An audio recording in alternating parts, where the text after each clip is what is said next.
This page is the front cover of the Dreamcast Magazine, DC UK, dated October 2000. Dominating the cover is Power Stone 2, Capcom's fantastic fighter romp, clearly the main feature this month. We see a bold image of a character from the game, holding a Power Stone no doubt, with a promise that the UK version is reviewed inside. There's also a big newsflash, announcing Half-Life on Dreamcast, highlighting the online multiplayer. Exciting stuff. And if that wasn't enough, Metropolis Street Racer also gets the exclusive "It's Here" treatment, showcasing a sleek Audi tint and teasing an 8-page feature. Down the side, it mentions reviews of Sydney 2K, Super Magnetic Neo, and Railroad Tycoon 2. Finally, a little box in the corner promises features on Ferrari 355, Fur Fighters, and Echo the Dolphin. Looks like a packed issue. The next page showcases a full-page advert for San Francisco Rush 2049, boasting its race, stunt, and battle modes, and the tagline, "Once in a lifetime comes 3 times the game."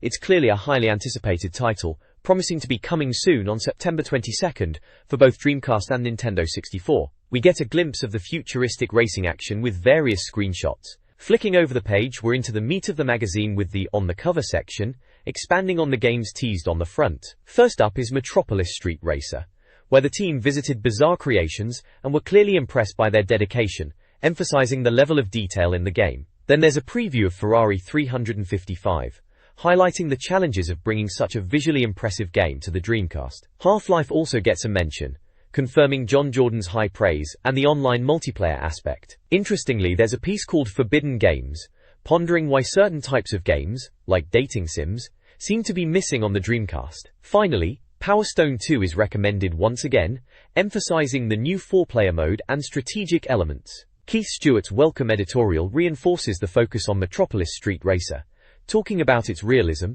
and also mentioning Power Stone 2, Virtual Tennis, and MSR Autumn as other highlights in this issue. He seems pretty excited about the games on offer this month. The October 2000 issue features Metropolis Street Racer as the cover story, focusing on its realism. Other features explore the absence of certain game genres, like dating sims, on the Dreamcast. Previews include Vanishing Point and Star Lancer, while Half-Life and Unreal Tournament are anticipated. D-Express offers quick looks at Power Stone 2, praised for revolutionizing beat-em-ups. Sydney 2000, Bangai-O, and Super Magnetic Neo. Tips cover Echo the Dolphin and Fur Fighters. DC Interactive lists Auntie Esther, Challenge, and online options. Reviews highlight Power Stone 2 and Sydney 2000. DC UK recommends features Aerowings 2, Bangai-O, and Super Magnetic Neo. The issue also includes expanded tips for Echo the Dolphin and Fur Fighters, promising more Fur Fighters walkthroughs in the next issue, alongside the usual regular sections. This page is a feature article titled MSR Unleashed, clearly focusing on Metropolis Street Racer, which is the cover game of this issue. DC UK Magazine is proclaiming it as the decade's finest racing game, urging readers to get their driving gloves ready. There's a slick picture of an Audi Slet, a prominent car in the game, dominating the page, alongside in-game screenshots showcasing the smooth and realistic car models, and varied environments from saloon cars to convertibles. The article suggests you'll need the driving skills of James Bond, combined with the technical expertise of Michael Schumacher to master it. The text talks up the realism of the game, referencing a powerful Skyline GTR, and the need for precise drifting through corners. It highlights that the game demands skillful split-second decisions and rewards players for mastering its challenges across 25 chapters, encouraging players to save their records online and compete on leaderboards. It's definitely hyping up MSR as a must-have racer for the Dreamcast. The next page continues the Metropolis Street Racer feature, this time showcasing the car list. There's a proper table here, listing all the motors available, makes and types, even the specs if you're into that sort of thing. They're explaining how you actually get these cars with this fill your garage idea. Sounds like you earn them by racking up kudos points and getting through the chapters. The handling is still being talked up. They're calling it a slick hybrid of realism and arcade histrionics, fancy that. And as always, loads of screenshots showing off the cars in action, and the different locations. Still looking like a top-quality racer. This page is a DC feature section titled Favorite Courses, still all about Metropolis Street Racer. We've got insights from the developers themselves about their preferred tracks, Peter Wallace, the associate producer, is keen on Katsushika wa Okama Desu in Chapter 16, reckons it's got a good mix of left and right turns, loads of neon lighting and some tricky island roads. Ged Talbot, the car manager, favours London Westminster Old Palace Yard North from Chapter 05. He points out the many bridges and speed demons sections, mentioning the best thing is getting around the roundabouts. David Aldani, the AI programmer, is all about San Fran, Financial District, Merchant East in Chapter 16, highlighting the lovely wide roads for overtaking and the combination of fast straights and narrow corners. Derek Chapman, the 3D modeler, prefers Tokyo Shibuya Denryokumae Kita from Chapter 07, noting the long winding streets with 90-degree corners. Mark Sharratt, the 3D artist, chooses London, Trafalgar, Regent Street North from Chapter 06, praising the fast, narrow streets and the tourist hotspots. Each section includes a screenshot of the course and their best time and car used, giving a real sense of what they enjoy playing. There's also a bit at the bottom with a quote, "The architectural accuracy is just staggering. It's the work of obsessives," attributed to Sid Bolton from Funky Planet magazine, expanding on the attention to detail in recreating London. It seems they've gone to town to make these cities feel authentic. The next page is another DC feature section, this time focusing on the multiplayer mode in Metropolis Street Racer. It's highlighting the split-screen multiplayer, which they call a traditional feature for racing games back then. Apparently MSR was going to drop split-screen, which would have been a bit of a disaster for a proper pub game session, but thankfully they kept it. They've gone for a series of 2 to 4 player setups, perfect for those post-pub sessions. There's a quote from MD Martin Chudley, saying he played Gran Turismo a lot, and wanted a multiplayer mode for MSR. He talked to the team and thankfully they added it, even creating their own knockout tournaments. The article gushes about the amazing lighting effects even in split screen, and mentions there's no slowdown despite the long draw distances. The text boxes around the screenshots are pretty positive too, describing driving in San Francisco as mountain climbing but without the frostbite, and mentioning how driving into other cars takes points off, which adds to the challenge. Another caption praises the circuit design, car models, and handling as superb. There's a bit about the development being hellish to finish, but it sounds like they're really proud of the result. The screenshots themselves look pretty slick for the Dreamcast, showcasing the varied locations and car models. Vanishing Point, a Dreamcast racing game developed by Clockwork Games and published by Acclaim, aimed to deliver a unique racing experience inspired by the film and album of the same name. The game, scheduled for a September release, supports up to 8 players and focuses on close racing amidst traffic on realistic roads. Instead of traditional circuit racing, players would navigate routes like central Nottingham, facing aggressive A opponents and annoying Sunday drivers. The handling model encouraged sliding and drifting. Beyond the core racing, Vanishing Point featured off-the-wall subgames like Stunt Driver Mode, offering challenge events like jumps and barrel rolls to unlock bonus content. Screenshots highlighted the chaotic racing action within city and countryside environments. The game promised a dynamic, less structured racing experience compared to standard track-based games. This page continues with the preview of Vanishing Point. It re-emphasizes the game's focus on driving through traffic, and the unique Stunt Driver mode that offers challenges to unlock bonus content. The preview highlights that the developers, Clockwork Games, are experts in vehicle dynamics and aim to recreate the feeling of the film. It mentions the game engine is capable of 60 frames per second and boasts impressive graphics. There are screenshots showing different environments and in-game action. Next to this, there's a prominent advert for Dead or Alive 2 on the Dreamcast from Gameplay. It's being touted as the gateway to games, and the ad for Dead or Alive 2 proclaims it might not be Tekken or Street Fighter, but it's the fastest moving, freshest feeling beat-em-up of recent years. It's priced at £29.99, and the ad highlights its fast and intuitive gameplay, unique countering system, and cracking multiplayer mode. There are screenshots of the game and character art, featuring Ayan, Tina, Hayabusa, and other fighters. The advert also details free first-class delivery within the UK and a 10-day no-quibble returns policy, along with website and phone order details. Sega M2 is developing Ferrari 355 Challenge for the Dreamcast, aiming for a realistic racing simulation, not an arcade experience.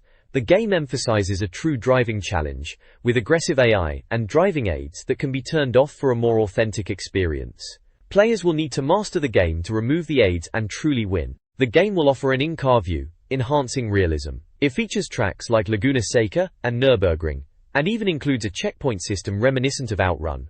Split-screen racing is also supported with minimal speed reduction. The developers are pushing the boundaries of racing realism on the Dreamcast. The next page previews Looney Tunes Space Race, a kart racer for the Dreamcast featuring classic cartoon characters like Bugs Bunny, Daffy Duck, and Wile E. Coyote. It seems like a typical arcade-style racer, with power-ups described as obligatory, but noteworthy. They mention weapons, like ray guns and weather clouds, alongside anvils and pianos falling from the sky. Classic Looney Tunes violence, really. The preview highlights the game's single-player and multiplayer modes, with up to 4 players supported. They mention a "You're Despicable" box of power-ups and various racetracks, including outer space sections. The article suggests it's aiming for cartoon madness and typical Looney Tunes humor, and that despite being a kart racer, it's still quite challenging. The release date is noted as October 18th. This page is a preview for Starlancer, a 3D online space shooter coming to the Dreamcast. It's making a big deal about the online aspect, pitching it as the future of gaming, which, back then we certainly thought it might be. The screenshots show some decent-looking space battles, cockpits and explosions, very much in the vein of Wing Commander, which they even mention in the text, saying a comlink is reminiscent of it. They're pushing the deathmatch mode, saying up to 8 players can duke it out. Comlink. There's a section called The Team, listing Paul Johnson as producer, and Paul Hughes and Derek Sr. as lead programmers. Darren Vallow is the mission designer, and Kev NG is a programmer. They've even asked them about previous games they've worked on, mentioning Independence War, Hogs of War, and Privateer 2, The Darkening, and what their favorite space films are. Event Horizon, Flash Gordon and Spaceballs get a shout out there. The article itself bangs on about how Starlancer is bringing PC space sim quality to the Dreamcast, which is fair enough, and how it's aiming for pick-up-and play action, but still with depth. They talk about dynamically generated cinematics and how it's simple to play, but rewarding. They're really pushing the online play angle hard, mentioning the Dreamcast PC gaming network, and saying they wanted to do what Sega wanted to do with online play. Release date is listed as October. The article highlights Starlancer's lineage by referencing classic space shooters, Elite, 1984, Wing Commander, 1993, and Privateer 2, The Darkening, 1996. It then focuses on the Dreamcast version of Starlancer, emphasizing its improved controls and playability compared to the PC version. The developers highlight the refined controls, reduced key bindings, and enhanced graphics with superior lighting and effects, aiming for an intuitive experience. They are also strongly promoting the Dreamcast's online capabilities. The developers are confident that Starlancer on the Dreamcast will deliver a top-tier, accessible space combat experience, summarized by their claim that the game is simple, and we mean that in the best sense of the word. This preview for the Dreamcast game, Toy Story 2, describes a 3D platform adventure where Buzz Lightyear rescues Woody. The game closely follows the movie's plot, and features standard platforming gameplay with item collection like coins and piggy banks. Players control Buzz, using his laser and various moves like jumping and swinging, in locations such as Andy's house and garden. The game promises faithfulness to the source material, with authentic character poses. The preview praises the inclusion of a sniper mode for aiming and targeting enemies, a welcome addition to the otherwise formulaic gameplay. The In a Nutshell section highlights the game's film license, and hints at a larger trend. Activision is the publisher, and Traveler's Tales developed the game. Screenshots showcase the game's action and characters, including Slinky Dog and the Green Aliens, and depict various level locations. The release date is September. This page is a preview for Urban Chaos, a game where you play as a female copper called Darcy Stern in Union City, which sounds like a right old dystopian mess. It's billed as an action-adventure affair, where you're tackling rampant street crime. The game boasts a free-roaming open city, which they're really pushing as a key feature, saying, "The open nature of the city brings the game to life." Apparently, Darcy has had to go through rigorous training to handle the chaos, learning athletic moves, hand-to-hand combat, and gun skills. The missions seem varied, from patrolling on foot and chasing villains in motors, to honing your shooting skills in a gallery. It sounds like a right proper test of your all-around police work. They mention the combat is based on basic kicking and punching combos, and you can even nick vehicles for certain missions. The screenshots show the city looking quite expansive, and there's talk of it taking ages to find all the shortcuts. The In a Nutshell bit sums it up as Tomb Raider meets NYPD Blue, with you playing a copper fighting crime in the city. It's described as having a large scale, and plenty of flexibility within a sprawling metropolis. They reckon it's only 70% complete, but already looking promising, and reckon we'll be doing our duty as Darcy soon enough.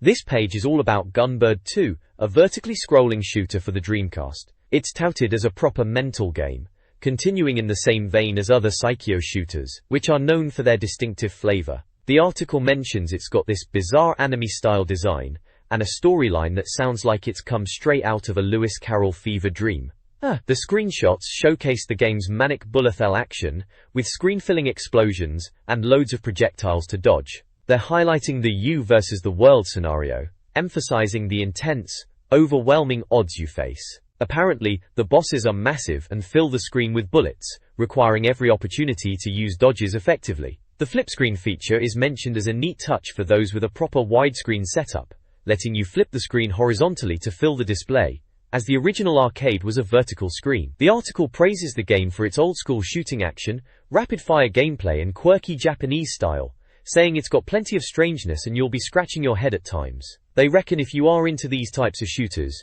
you'll be right at home with Gunbird 2, even if you might need to quarantine yourself to master it. In a nutshell, sums it up as a traditional 2D shooter, where you're expected to dodge a zillion bullets and make it through to the end, and if you enjoy that, you'll love it. This page delves into Half-Life on the Dreamcast, posing the big question, is it online? It's a preview piece, with DC UK folks heading to Texas to get the lowdown on this highly anticipated first-person shooter as its release date approaches. There are screenshots dotted about, showing familiar Half-Life scenes. You've got the scientist fellow in his lab coat, the headcrab scurrying about, and what looks like a security guard type. The text talks about Gearbox Software being behind this Dreamcast port, and they are keen to address the online multiplayer aspect, which is a big question mark for many. They mention the PC version being the most popular online game and Sega's future plans hinging on Dreamcast Online, so it's all riding on this game delivering a solid online experience. In a nutshell, boxes up the game as being the best PC game in the world, getting better thanks to the Dreamcast conversion and improved graphics. It mentions it will be playable, and they are expecting a full review soon. The overall impression is they're really pushing the online angle as the crucial factor for this Dreamcast release. This page continues the preview of Half-Life for the Dreamcast, diving into the story from the perspective of Barney Calhoun, the security guard. It mentions a guard duty subgame element, suggesting the story is tweaked to see events unfold from Barney's point of view within the Black Mesa facility. There's a section titled, It Came from Outer Plano, which introduces Randy Pitchford from Gearbox.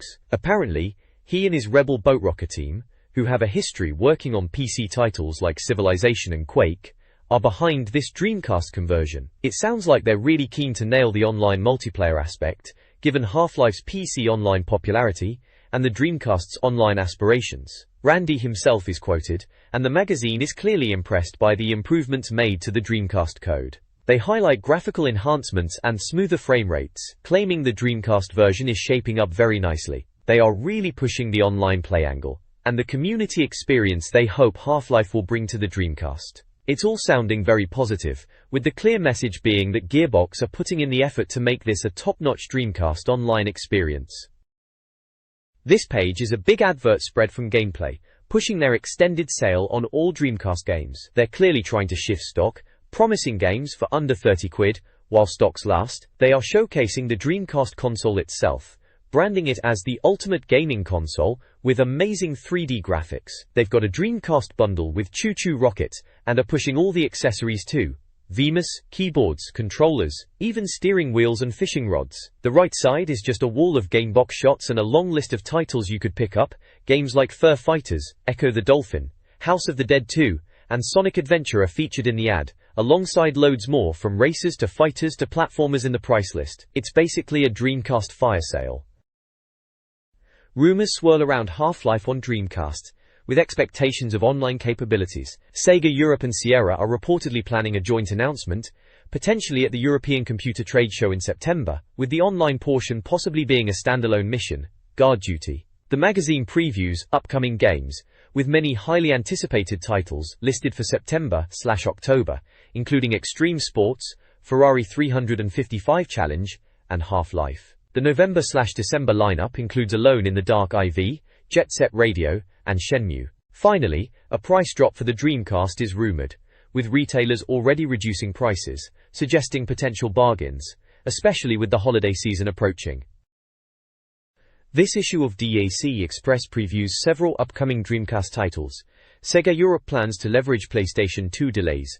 Rhythm game fans can anticipate Samba de Amigo 2. Unreal Tournament is confirmed for Dreamcast, promising a top-tier first-person shooter experience with online play. SWW's 2K1, a Christmas edition football game, is showcased with improved graphics and gameplay. The top 10 Dreamcast chart includes Dead or Alive 2, Tony Hawk Skateboarding, and Resident Evil Code Veronica. Ubisoft's F1 Racing Championship, a realistic racing sim, is also previewed. The where did that come from? Section reviews unexpected game releases. Spirit of Speed 1937 is panned. Roadsters receives a lukewarm response due to technical issues. Star Wars Racer is deemed decent, though its late release is questioned. Sega Marine Fishing, a sequel to Sega Bass Fishing, is surprisingly entertaining, offering arcade-style fishing with impressive graphics and monstrous fish. Who Wants to Be a Millionaire is a faithful quiz show conversion, considered the best quiz game of its kind, though winning $1 million isn't possible. A Contest offers a silver Dreamcast and games for completing a sentence about RPG heroes. Sadly, Colin McRae Rally 2.0 has been cancelled for the Dreamcast, as Codemasters has ceased further development. Finally, Dave 2000 reflects on the Dreamcast's upcoming first birthday, highlighting its online gaming potential and predicting continued success, even as the system ages. This page features an advert for Street Fighter Alpha 3 on the Dreamcast. Looks like a great bundle offer with the official arcade controller and the game for £64.99, or you can get the game on its own for £32.99.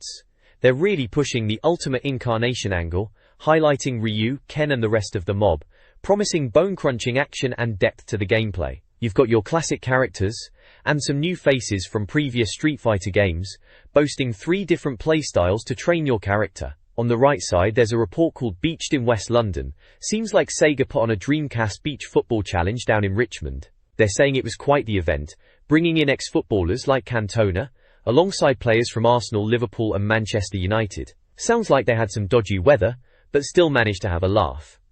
The report mentions, the obvious highlight was the return of Cantona, which must have drawn a crowd. There's also a brief match report style section talking about the standard of play, and some funny observations about footballers playing beach football. The international news section highlights Smilebit's upcoming RTS 100 Swords, for both Dreamcast and arcade, promising large battles and accessible controls. Sega is also expanding into cyber cafes in Japan with Entertainment StageNet, a high-tech network gaming experience. Next, there's a preview for Tricolor Crisis, a mix of RPG and dating sim, where players battle monsters, collect items, and decorate rooms to impress 3 female characters. Victor Interactive Software is the developer, known for their previous RPG titles. Finally, a small blurb mentions the anime Cardcaptor Sakura, coming to the Dreamcast as a virtual model title, jokingly hinting at a potentially voyeuristic experience.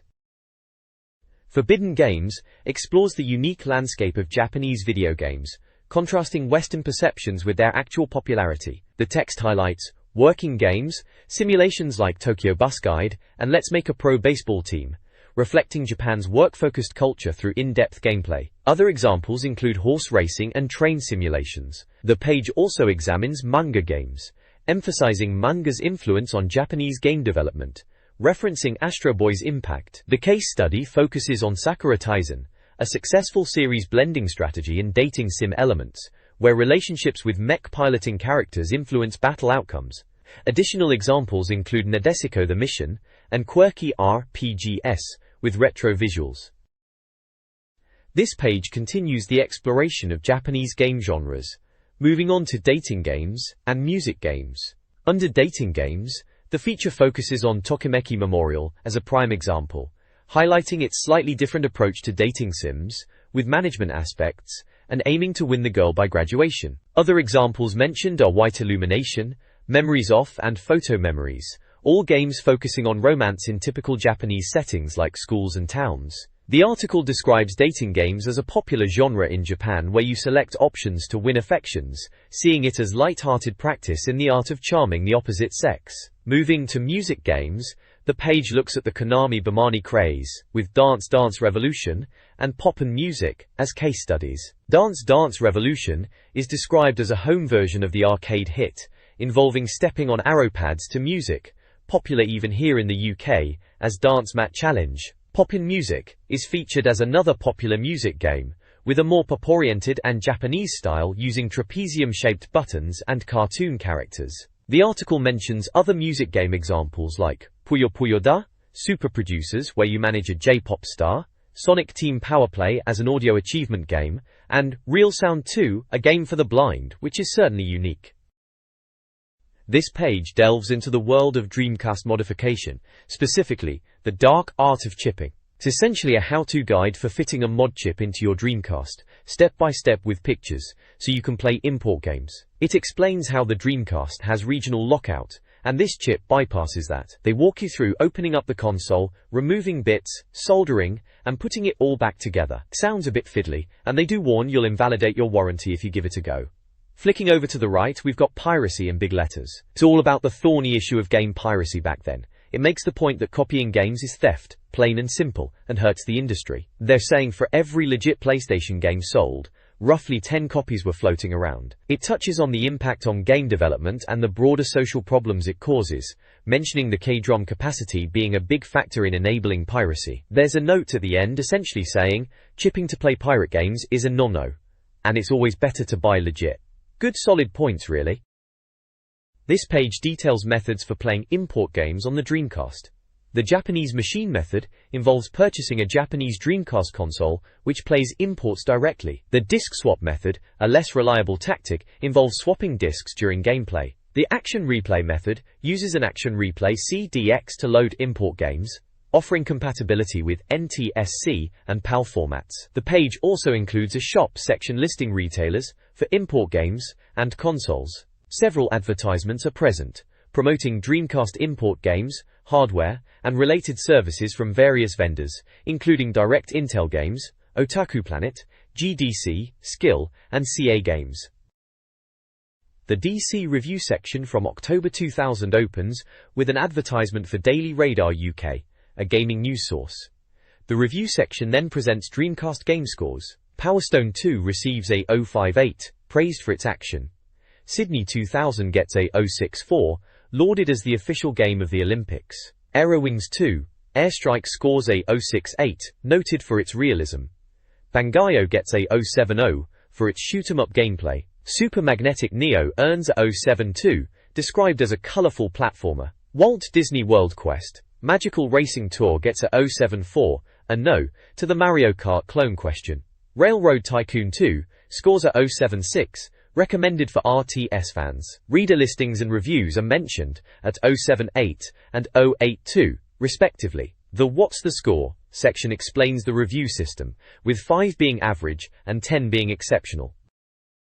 This page is a review of Power Stone 2, declaring it as great and describing it as confusing, explosive, addictive, loud, random, beautiful and bubbly. The review highlights that it's Capcom's real 3D fighter back on the Dreamcast. It mentions new weapons, characters, and bigger levels are in this sequel. The screenshots show off the chaotic gameplay, with multiple characters battling in destructible environments.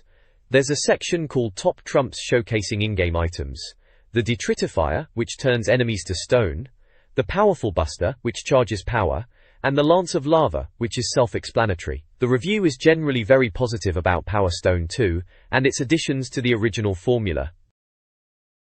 The next page continues the Power Stone 2 review, elaborating on the game's chaotic nature. It mentions the sheer amount of scenery that can be interacted with and thrown around, pointing out that the levels are much larger and more interactive than before. They talk about the stages being so big you can roam around within them, and highlight elements like giant lifts, chases, boulders, submarines, and even a flying ship and a fruit machine to play with. Enemy variety gets a mention too, with circling eagles, spooky ghosts, and giant spiders amongst the foes encountered. The review also details the different types of explosive elements like green bombs, gun turrets and missile silos, all adding to the mayhem. They touch upon weapon chests and the arsenal each fighter carries. However, it acknowledges that the four-way battles can be a bit confusing at times. The reviewer mentions that the one-on-one option is a drawback, and the complexity of the stages might overwhelm some, suggesting players might want to revert back to the 4-player chaos if they find themselves lost. Despite this, the overall tone remains positive, emphasizing the madcat fun and replayability of Power Stone 2. This page carries on the review of Power Stone 2, and is focused on the trading places and item shop features. It explains how you can collect items during the adventure mode and use them in the item shop. The shopkeeper, who looks like a rather rotund chef character holding a frying pan and cleaver, allows you to create new items by mixing ingredients or cooking food you've collected. There's mention of using collected cards and even roulette wheels to play with, adding to the item creation possibilities. The review highlights the sheer silliness of the game, mentioning the silliness of trumpet attacks in a quote. The DC UK verdict section gives the game an overall score of 8 out of 10, praising the graphics as stupendously bright and colourful, the sound as not quite up to par but with infectious backing tracks, and the gameplay as hairy, scary and occasionally sluggish, but ultimately fun. Multiplayer is mentioned as online fighting being in the Western version, and the overall verdict is that it's a great sequel which stops just short of true brilliance.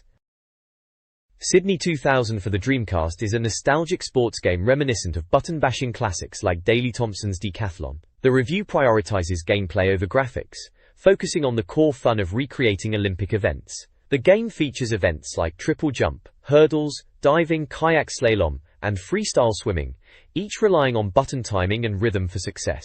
Gameplay mechanics include rapid button presses for speed and power. The review mentions potential frustrations with the cycling power bar, but overall praises the game for capturing the spirit of athletics games. Despite the potential for basic button mashing, some events offer surprising depth, requiring a blend of speed, precision, and timing. Published by Eidos, and developed by Attention to Detail, the game was priced at £39.99 and supported up to 12 players.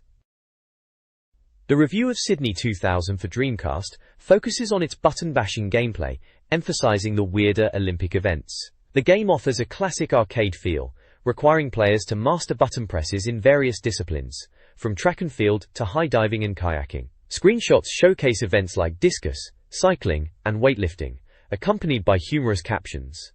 While the gameplay is fun, the review finds it limited in scope. DC UK verdict gave the game a 6/10, noting reasonable graphics with odd character models, forgettable sound, repetitive gameplay, and multiplayer as its strongest aspect. The review, by Sam Richards, concludes that Sydney 2000 provides fun, but lacks longevity, making it best suited for multiplayer enjoyment and capturing the Olympic spirit.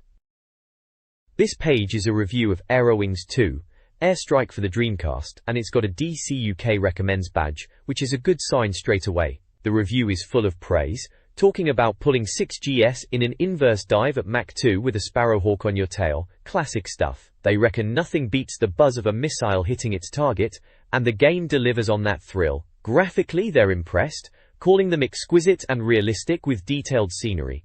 Sound is also praised as great, especially the soundtrack. Gameplay is described as very addictive, and the multiplayer is a highlight. They're comparing it favorably to the original Aerowings, and mentioning it's a better experience than Fighter Pilot Mission and Versus, though not as fast-paced as Quake 2 Arena. The two-player mode gets a special mention as being top-notch. The overall verdict is a strong 8 out of 10, making it a must-have for Dreamcast owners who fancy a good flight combat game. The reviewer, Neil Randall, seems pretty chuffed with it. This page is a review for Bangai-O on the Dreamcast, and it's another cracker from Treasure, those masters of the shooter. They reckon it's quietly spectacular and fiendishly addictive, which sounds about right for Treasure. It's getting a solid 8 out of 10. The review highlights Treasure's pedigree, mentioning classics like Gunstar Heroes, Dynamite Headdy, and Radiant Silvergun, saying Bangai-O is even harder than their early stuff, perhaps jokingly referencing Tracy Lord's flicks Cheeky. They describe it as a 2D shooter, emphasizing the refined gameplay and controls. Graphically they call it delicious visuals in true Treasure style, appreciating the layer upon layer of bullet pyrotechnics, and they make a point that it's not polygonal, which was a big thing back then. Sound is also praised, saying it's got that classic Japanese trinkling sound like Gunstar and Radiant Silvergun, fitting for the genre. Gameplay is, unsurprisingly, highly addictive. There are screenshots showing the chaotic action with loads of bullets and explosions. Captions mention things like, always avoid pink weapons, bomb meter, and charge shots. They point out the 2D graphics allow for intricate detail and how easily your little mech can get lost in the chaos. Very true in a treasure game. Bosses are mentioned, and some quirky enemy designs are visible in the screenshots. Overall, they reckon it's more addictive than chocolate coffee laced them up classic, whatever that means. But yeah, another top-notch shooter for the Dreamcast from Treasure. Super Magnetic Neo for the Dreamcast is a challenging, old-school platformer. The game features Neo, a character with magnetic powers, navigating colorful, cartoonish environments using magnetic rails and trails. The gameplay involves crazy magnetic gameplay, with springboards and rails, offering various difficulty levels, from kids stuff to impossible. The review highlights the game's originality and enjoyability, comparing it to classic platformers, but with a modern twist. The graphics are praised for their vibrant, cartoon style, while the sound is deemed surprisingly bearable. The gameplay successfully innovates on the tried-and-true platforming formula. Ultimately, the reviewer calls it a frustrating but rewarding experience, potentially the most frustrating game on the Dreamcast yet suitable for veteran platformer fans. It received a 7 out of 10. This page is a review of Walt Disney World Quest, Magical Racing Tour for the Dreamcast. The magazine poses the question, what could possibly go wrong for a Disney-themed karting game, before delivering a scathing verdict. Crystal Dynamics are criticized for managing to ditch Disney's strengths, namely artwork and personality, and the review headline boldly states, where Mario Kart succeeds, Magical Tour fails spectacularly. The reviewer laments the lackluster presentation, tedious track design, and uninspired character design. They describe the controls as basic but erratic, highlighting unforgiving collision detection, and a frustrating overall experience. Despite featuring Disney characters and settings based on locations from Disney World, such as Epcot Center and Splash Mountain, the game fails to capture the magic. The review is particularly harsh, branding the graphics as less attractive than a pig wearing lipstick, and the gameplay as flat and clunky, with little inventive ideas whatsoever. The sound is described as average, featuring Disney anthems. Ultimately, the game receives a dismal score of 3 out of 10, with the overall verdict being appalling and labeled as the Antichrist of karting games and worst karting game ever made. There are screenshots showcasing in-game karting action, including one featuring Chip and Dale in a kart, alongside comparisons pointing out where it falls short of the inspiration taken from Mario Kart. This page features a review of Railroad Tycoon 2 on the Dreamcast.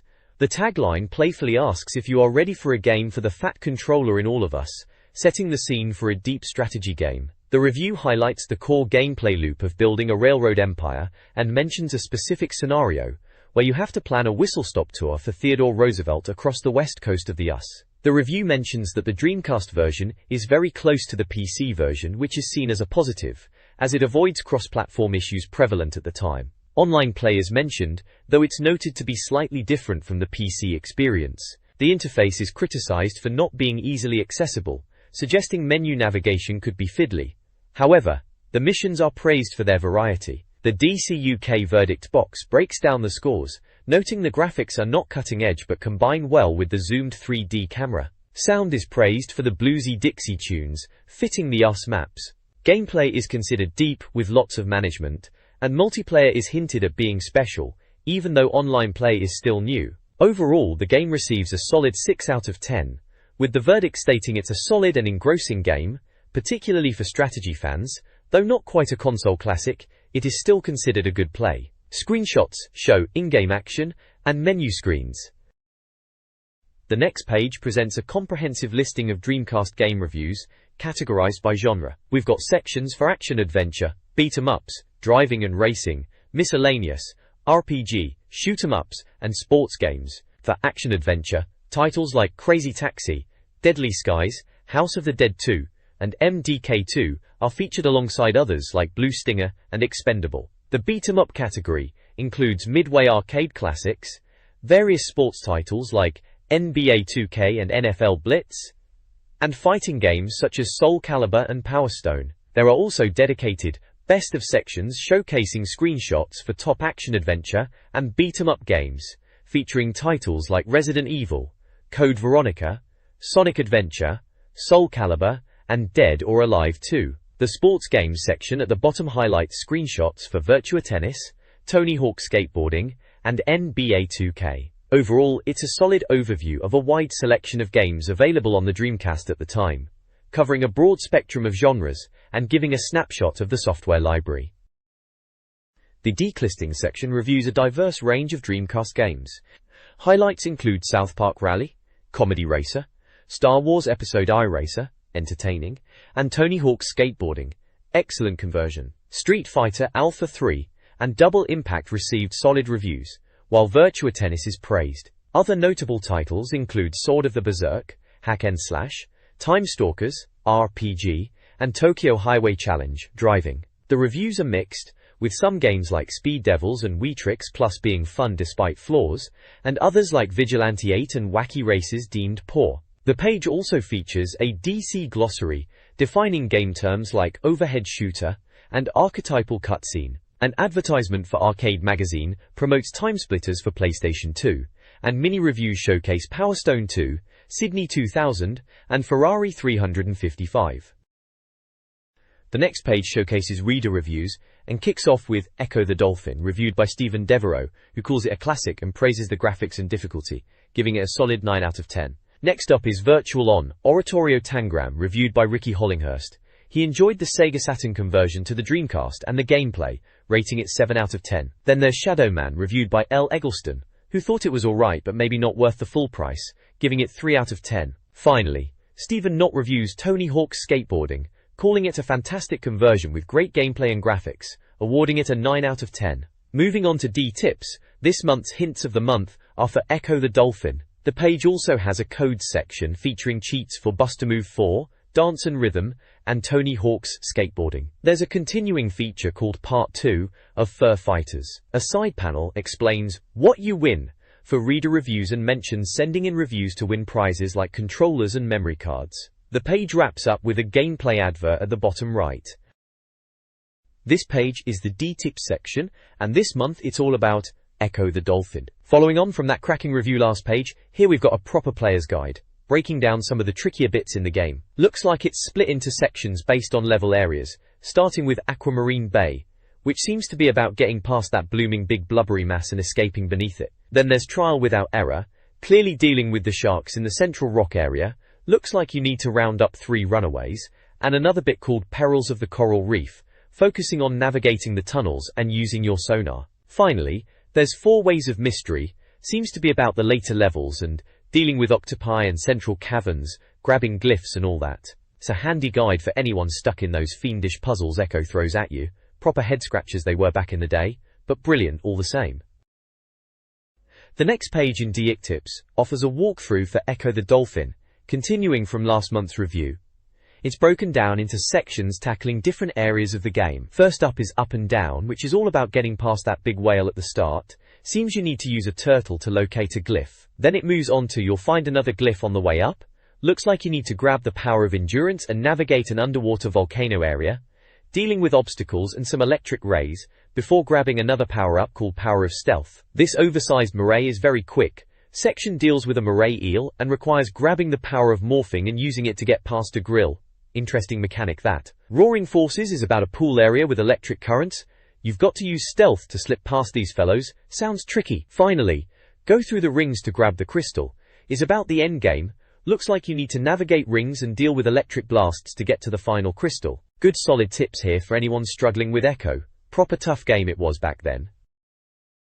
This page continues the Echo the Dolphin walkthrough from the last issue, cracking on with more tips for this rather unique game. We start with the Shrine of Controversy section, where you're after the powers of air and endurance. Seems you need to impress a trio of worker dolphins, get them all together, and they'll open up the shrine for you. Next we have Master of Forgotten Skills. This bit's about using your sonar to shift a floating traffic light. Sounds a bit fiddly. Then it's all about escaping in a minecart. Process that never ends is about unlocking doors. You're touching symbols and using a dolphin on your right to get the machinery going. Must be those puzzle elements Echo's known for. Then there's Blades in Motion. Looks like a corridor filled with rotating blades. You need to smash some cracked glass with your sonar to get through that. Classic Echo sonar usage. Perpetual Fluidity deals with sharks, not surprising, and using a beam to get the sonar power you need to break glass walls. There's also some switch flipping to open doors and messing with water levels. Always something to think about in Echo. Finally, Obscure Ways to Terminus. simply says to leap between bays to reach the exit. Sounds straightforward enough, probably a bit trickier in practice knowing Echo. Solid tips for getting further in the game, it's definitely not one you can breeze through without a guide sometimes. The next page continues with more tips for Echo the Dolphin. We're looking at sections like getting past a nausea-inducing level by taking out a glowing orb. Sounds like classic Echo with some environmental hazards. Then there's talk of an extreme close encounter and keeping an eye on stars for navigation, suggesting some spatial awareness is needed in this bit. Looks like some quick and accurate play is required, involving hitting orbs before they recharge, maybe timed puzzles or enemy encounters. Blast the snakes to release the crystals. Sounds like a puzzle mechanic, using Echo's sonar to manipulate the environment. Moving on to a section called Entrapment. It's about sounding an alarm using trumpets, which I bet is a bit more complex than it sounds. There's a section described as a village under siege, which apparently looks peaceful, maybe a deceptive calm before the storm type situation. The tips mention locating a stubborn dolphin and feeding it to loosen its tongue, probably a puzzle element involving character interaction. Finally, there's a warning about horned dolphin brethren and needing to stay out of sight to get the power of stealth, suggesting stealth sections later in the game. Seems like more of the usual Echo mix of puzzle solving, environmental interaction, and navigating tricky situations. This page is a double-page spread. On the left we've got the DIC tip section, and it's diving into a couple of cracking games. First up is Buster Move 4, or Puzzle Bobble 4 as some might know it, with tips for extra puzzles and characters. It mentions pressing extra left X at the title screen for extra puzzles, and right extra characters. Good solid puzzle action, that one. Then there's Plasma Sword, Nightmare of Bilstein. It's highlighting how to play as different characters like Evil Gamoth, Kaede, and Rayon, giving the button combos to do so when you highlight certain characters and press start and upgrade her. Plasma Sword was a decent weapons-based fighter, bit like Soul Calibur but maybe not quite as polished. Still good fun though. On the right-hand page it's an advert for a magazine called Redline. Looks like a car magazine. All about modified motors and that sort of thing. The UK's definitive modded car mag, it says. Not Dreamcast related at all, more for the patrol heads. It features a blue Ford and mentions other cars like the Ford Ka, Lancer Evo and Scooby P1 Ice Car, so yeah, definitely car stuff. This walkthrough focuses on rescuing babies in fur fighters, starting with level 12, VAB building, in Cape Canaveral. The level requires 350 tokens and rescuing 10 babies. The bonus game involves landing an aircraft. The guide provides specific instructions for rescuing individual babies: H-Week, Dragon, Amy, Firefox, Joey, Kangaroo, Pascal, Cat, Bonnie, Dog, Conchina, Penguin, Humbert, Dog, Rolf, Kangaroo, Zhang, Firefox, and Rolf Kangaroo, each with their own unique location and rescue method. The walkthrough also briefly mentions tips for solving the shuttle puzzle, timing jumps, and the toaster puzzle, using lasers. The next page continues the Fur Fighters walkthrough, moving on from level 12. It details solutions for rescuing more of those babies across different levels. It covers level 3 Space Station Mir, where you'll be rescuing Elisa the kangaroo, and then moves to World Dinatopolis, where you're tasked with saving Josie, Kylie, Edward and Claude. Finally, it goes to level 1 Dinos Downstairs, guiding you to rescue Wu, Gerard, Tweak, Kelly, and Juan Luis. Each section provides specific instructions on how to find and rescue each baby, with screenshots illustrating key moments in the gameplay. It's a classic, charming game, all about rescuing those adorable critters.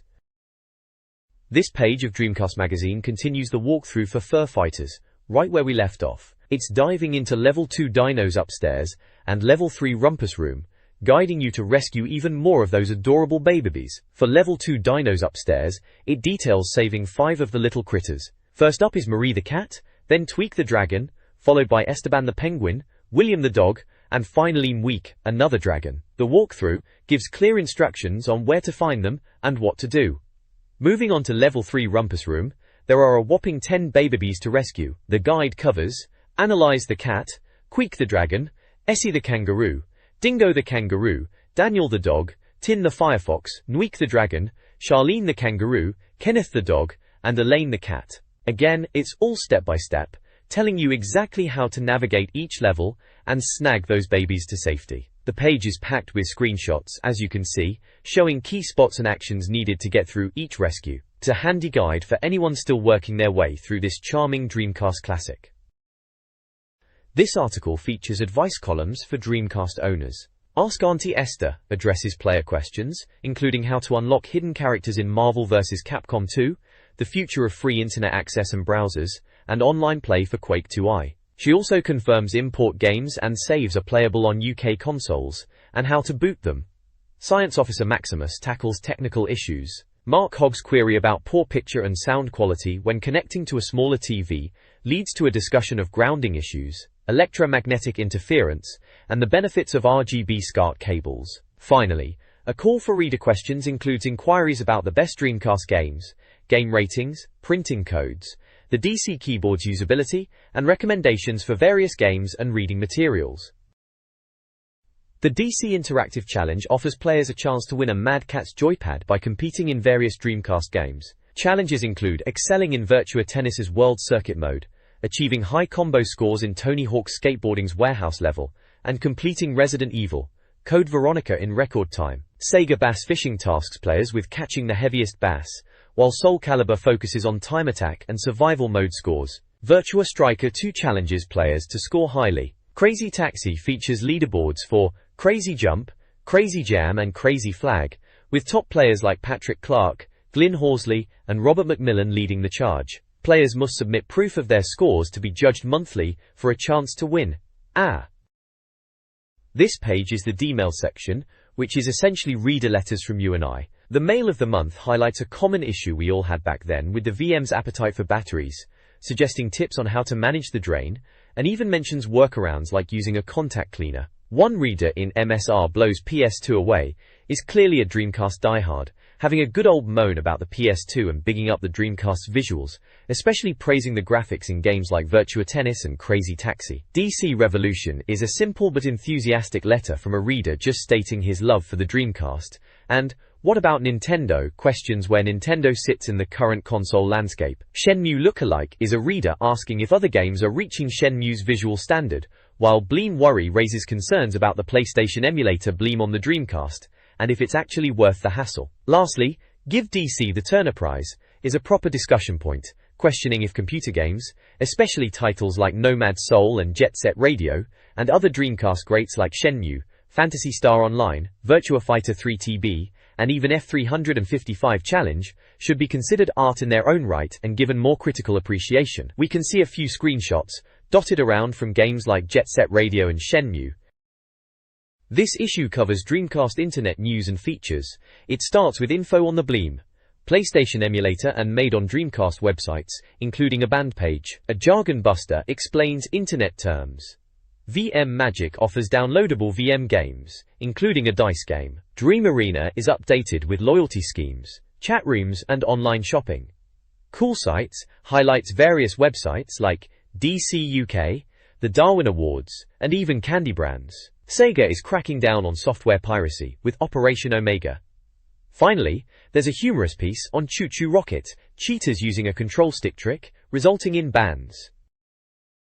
This page showcases a variety of retailers and services for Dreamcast owners. It kicks off with a web directory, listing various online shops like MidBlue for games, Mad Forest Games for retro stuff, and Sega Dreamcast for, well, Dreamcast stuff. There's also direct intel for accessories, and even Animart for art related to games. Next up is the Sept/October special ad. Always a treat to see the deals back then. They've got monthly specials like Initial D and Crazy Taxi, weekly deals featuring Virtua Striker and Soul Calibur, and new releases covering everything from Power Stone to Shadow Man. It's a proper list of Dreamcast classics for that period. Then you've got adverts for physical shops like CyberPlus.net, highlighting mail order for those without internet access still, and Console Computers Games, which is your typical buy-sell trade place. JustGames.net are pushing their online store with cheap Dreamcast games from £14.99 a good price even then. Finally, there's a couple more store ads, Game Exchange and Talk, all vying for your Dreamcast gaming pounds. It's a snapshot of the retail scene for Dreamcast games and gear at the time. This page is split in two halves. On the left it's an advert for the DC UK game line. Remember those premium rate phone lines back in the day? Driven mad by Crazy Taxi, code by Soul Calibur, they're suggesting you ring them up for tips and cheats for Dreamcast games. It was advertised as 15 hours daily, 8 AM to 11 PM, for all your favorite Dreamcast games. Calls were £1.50 a minute, ouch. On the right side, it's an advert for a DC UK magazine subscription deal. DC UK for only £12. You could get 6 issues of the magazine and a free CD case. They're showing the Dreamcast magazine cover, with silent scope on it. That light gun shooter was quite something.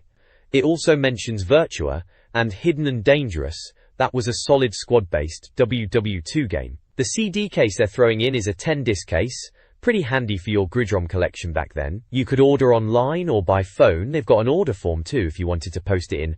Proper old school.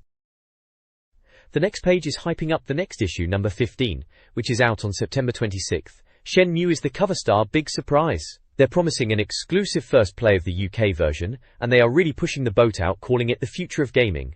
Good times. The issue also looks like it's going to cover Metropolis Street Racer, F355 Challenge, Space Channel 5, San Francisco Rush 2049, and Virtua Athlete 2K. Plus, they're chucking in coverage of Looney Tunes, Space Race, a bumper news section, and loads of previews. On the right-hand side, there's a close-up of Ryo Hazuki looking moody, with a plaster on his face. Classic Shenmue. It's all branded as the Dreamcast Magazine DC UK, so you know where you are.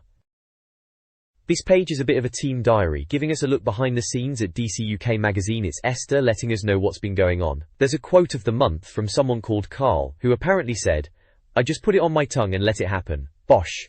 Right then. The diary entries cover mid-July to early August, mentioning office antics and in jokes. It talks about the Beast and a Jacques test, which is demonstrated by Carl and features a cartoon cat and dragon. Looks like a bit of office silliness. Over on the right side, we've got an advert for Netscape Online from Future Publishing. They're pushing the idea of making the internet accessible, encouraging you to enlighten, enrich and enjoy Netscape Online on your Dreamcast. It lists features like chatting online, organizing emails and browsing the web using Netscape Navigator, and composing web pages with Netscape Composer. All on your Dreamcast, of course. Down at the bottom there's a lineup of game boxes, including a bit of Shenmue and Virtua Fighter 3 TB, trying to remind you what it's all about. They're really selling the Dreamcast as an online machine here.